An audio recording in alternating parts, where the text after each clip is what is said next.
Have you ever felt anxiety rise for no clear reason? Outwardly, everything seems fine. But inside, your heart races, your thoughts spiral, and there's no clear way out. Today, we'll explore how Stoic wisdom can calm that inner storm and help you find steady ground again.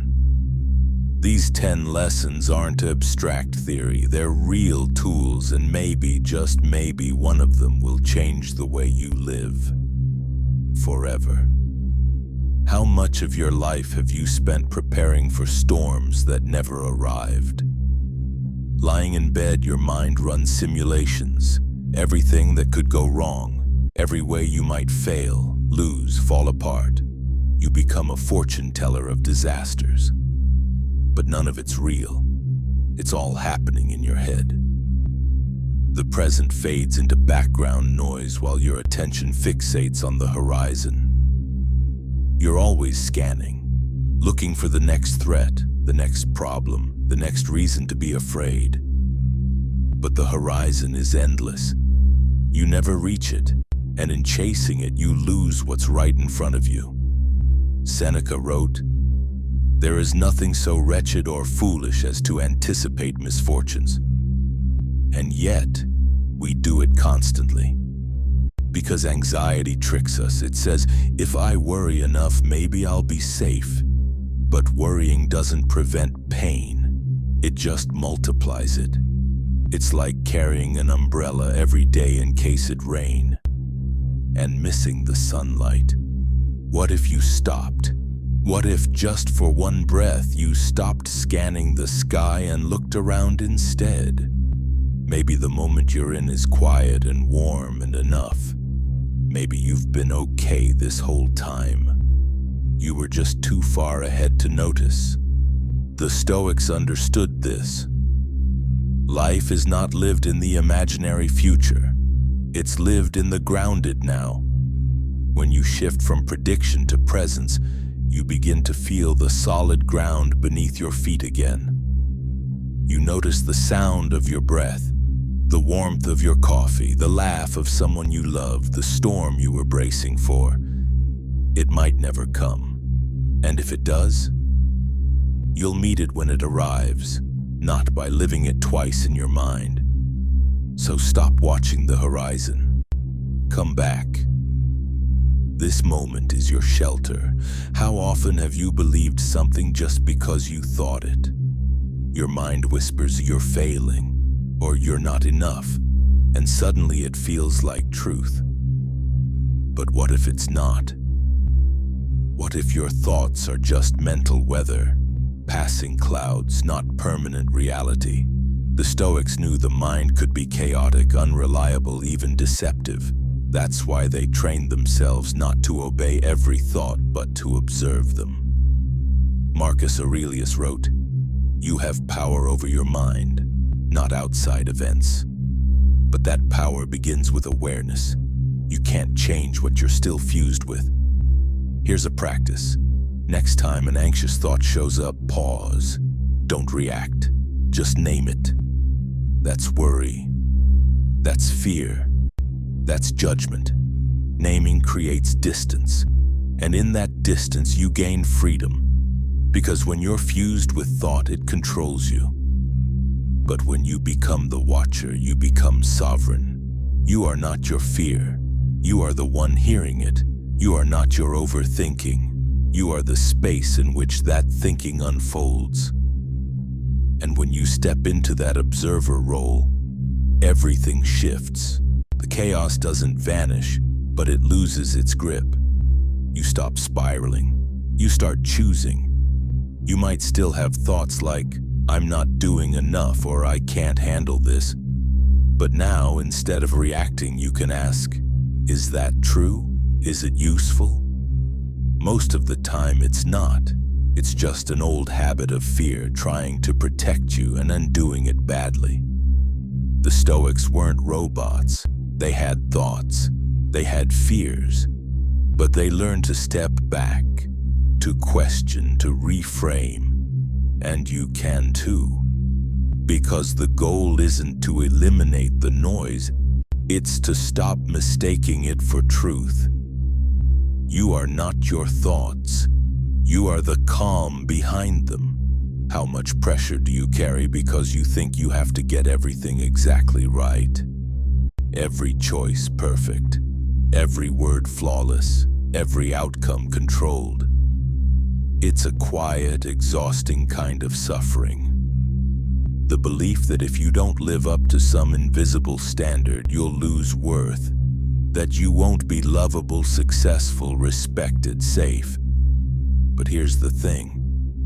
Perfection is a lie, a moving target, a standard you'll never reach because it keeps shifting the closer you get. Perfectionism doesn't protect you, it imprisons you. It makes you afraid to start, afraid to fail, afraid to just be real. You second-guess yourself, you obsess over tiny details, you avoid risks because you fear being exposed as not good enough. And in doing so, you trade peace for performance. But the Stoics never aimed for perfection. They aimed for virtue, for honest effort, aligned with values. Epictetus said, "Don't seek for everything to happen as you wish it would, but rather wish that everything happens as it actually will. Then your life will flow well." That's not passive, it's powerful. It means letting go of control and focusing instead on what truly matters. Your integrity, your resilience, your courage. You're allowed to mess up. You're allowed to grow slowly. You're allowed to be fully human. And ironically, the less you strive to appear perfect, the more authentic you become. People don't connect with your image, they connect with your humanity. So let go of the exhausting performance, let go of the internal critic that says you're never enough. You're not here to be flawless, you're here to be whole. Perfection is brittle, but truth is strong. And when you start choosing truth over image, choosing progress over pressure, that's when peace begins to rise. Whose approval are you chasing? Really? When you wake up already feeling behind, already measuring yourself against something, who set that scale? Was it you, or did you inherit it? From your parents, your peers, society, some faceless voice that said, "Success looks like this and you're not there yet."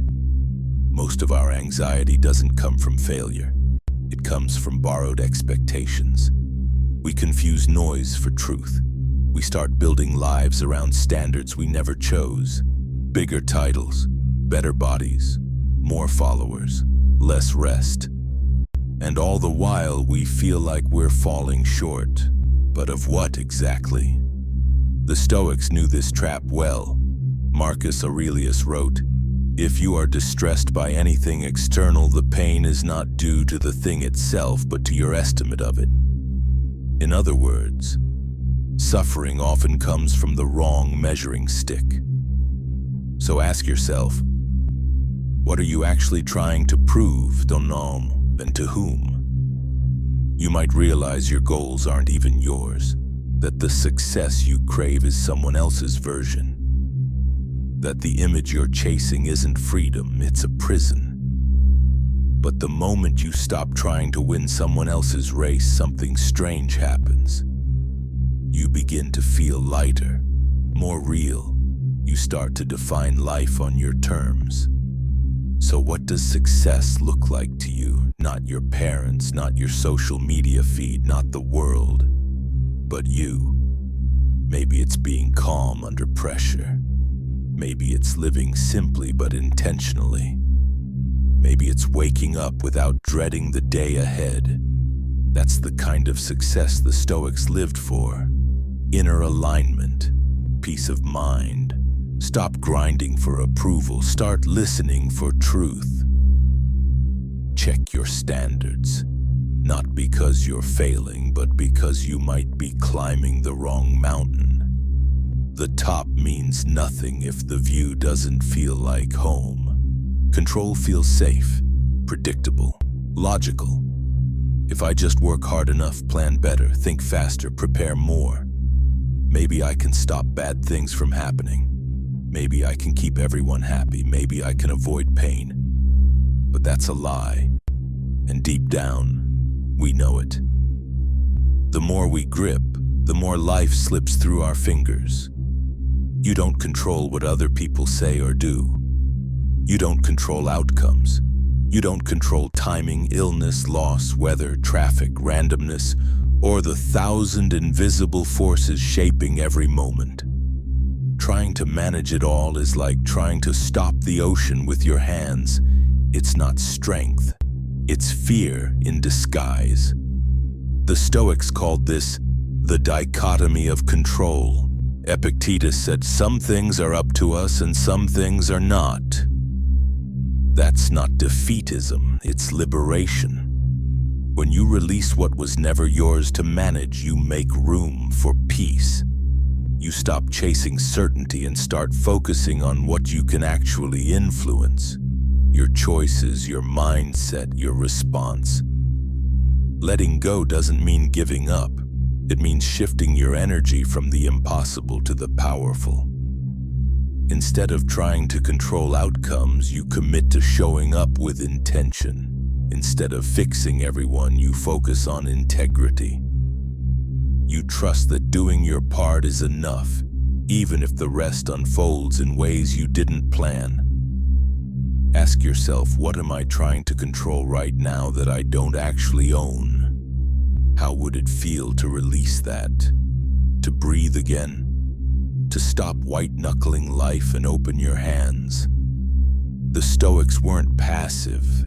They acted with discipline and clarity. But they also knew that peace begins where illusion ends. And the biggest illusion? That you're supposed to control everything. You're not.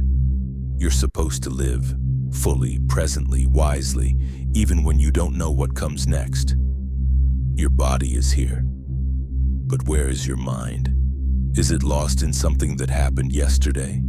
Or spinning stories about what might happen tomorrow? This moment is unfolding second by second, and most of us aren't even in it.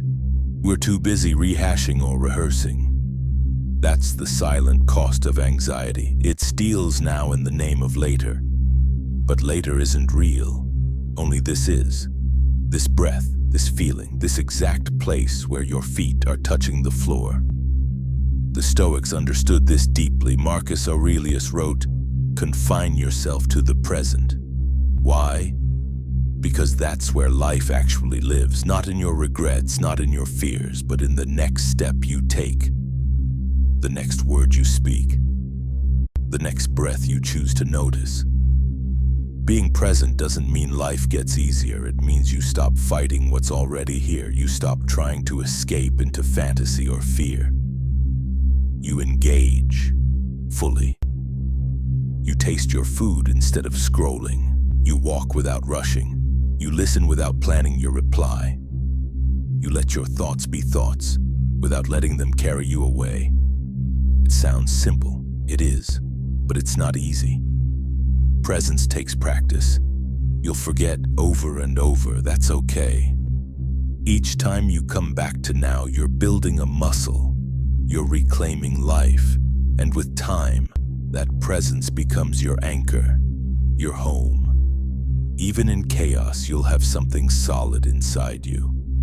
Ask yourself, what beauty am I missing because I'm somewhere else in my mind? What small piece is available here in this unremarkable but sacred moment? The more you practice presence, the less space anxiety has to grow. You don't have to escape your mind. You just have to return to your body, to the now. It's the only place where healing, action, and clarity live. It's the only place life ever happens. How many times a day do you silently whisper, I should do more, I should be better, I should already have figured it out? These two words carry invisible chains. They look like motivation, but they feel like guilt. and guilt is a terrible fuel for a meaningful life. The Stoics didn't speak in shoulds, they spoke in choices. Epictetus said, "First say to yourself what you would be, and then do what you have to do." Not what you should do, what you choose to do. That's a different kind of power. It comes from clarity, not pressure. "I should" often comes from voices that aren't yours, expectations from childhood, society's timelines, comparisons with strangers online, and every time you repeat it, you reinforce the idea that you're falling short, that you're failing some unwritten rule. But what if you replaced "I should" with "I choose"? Instead of "I should work out," say "I choose to take care of my body." Instead of "I should have more money," say "I choose to be intentional with what I have." Do you feel the shift? One creates shame, the other creates direction. When you live under should, you live under judgment. You become anxious, tense, reactive. You feel like you're always behind. But when you move from obligation to intention, you reclaim your agency. You start asking better questions. What matters to me? What kind of life do I actually want? Who am I doing this for? Let go of the endless list. You're not a machine checking boxes. You're a human being shaping your path. You can't live fully while carrying the burden of everyone else's rules. You don't owe the world a performance. You owe yourself a truth. Replace "I should" with "I choose." That's when life becomes yours again. How often do you feel like time is slipping away? Like you're behind, racing against a clock no one else can see? You make a to-do list, crush it, and still go to bed feeling like you didn't do enough. That's not a productivity problem, that's an anxiety rooted in how we see time itself. We treat the future like it's a final exam, and the present like it's a rehearsal. But the Stoics taught the opposite. Seneca wrote, "We are always complaining that our days are few and acting as though there would be no end to them." In other words, we act rushed, but also wasteful. We panic about tomorrow and ignore today.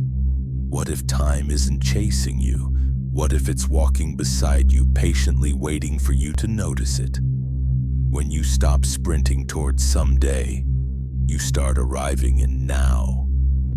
You start noticing that each moment is complete, Joan, not a means to another one. Anxiety feeds on imagined futures. What if this goes wrong? What if I never get there? But the Stoic answer isn't to predict better. It's to return to presence. Because the future is shaped by how you show up in this exact hour. Not by over-planning it, not by stressing about it, by being aligned in this breath, this step, this task. When you redefine time as something you live within, not something you have to outrace, peace begins to grow. You start honoring your natural pace. You realize rest is not a delay. It's part of wisdom. You recognize that rushing doesn't guarantee success. It often guarantees burnout. Let go of the myth that faster is better. Choose depth over speed, focus over frenzy. Today is not a placeholder. It's your life. You don't need more time. You need a new way of relating to it. And the Stoics can show you how. When life breaks pattern, when plans unravel, routines collapse, or the unexpected smashes through your door, what's your first response? Most of us panic. We tighten. We try to force things back to how they were. But the Stoics would offer a different lens. What if this chaos is not the end, but the invitation? Marcus Aurelius wrote, "The impediment to action advances action. What stands in the way becomes the way." That's not metaphor, it's method. The Stoic doesn't just survive disorder, then they alchemize it. They look for the opportunity inside the obstacle. Chaos is uncomfortable because it reminds us we're not in control. But it also strips away illusions. It shows us what actually matters. It reveals what's solid and what's not. It forces us to ask deeper questions. What can I learn from this disruption? What strength is being awakened in me? What truth is being revealed? When the ground shakes, you learn to find balance within. When the path disappears, you learn to trust your steps. The Stoics didn't seek out suffering, but they didn't run from it either. They believed that even pain, loss, failure, if met with clarity, could sharpen the soul. Think about your past. How many breakthroughs were born from breakdowns? How many new directions came from doors that slammed shut? Chaos doesn't destroy you. Resistance to chaos does. But when you stay grounded, reflective, and open, you turn disorder into design. So the next time life throws you into the unknown, breathe. Remember, this moment isn't an interruption, it's the curriculum. The lesson is here. Your job is to stay awake for it.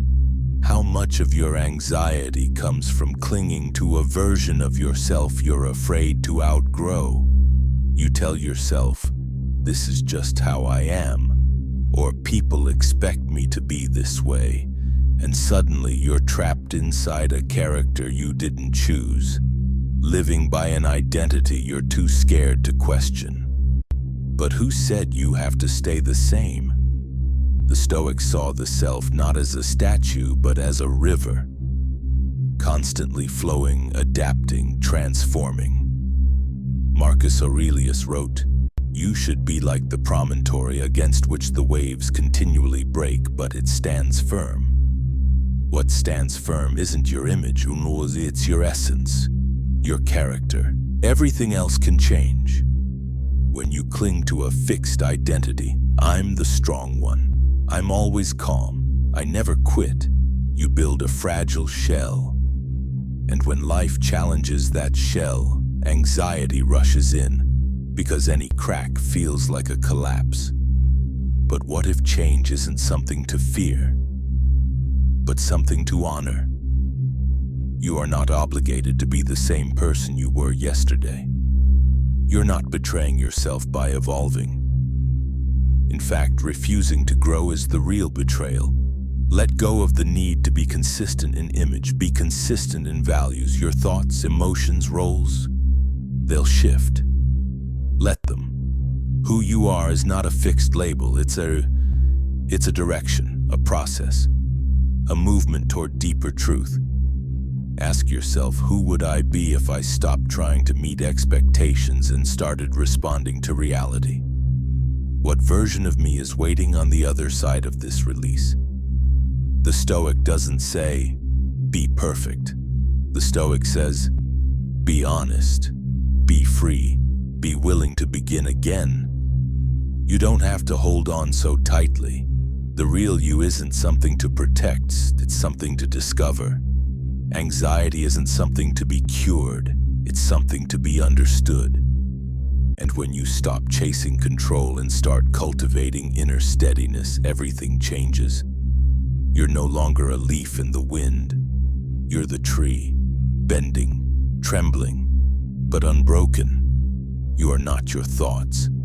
You are something deeper, something steadier. If you're still watching, that's not an accident. You're already waking up.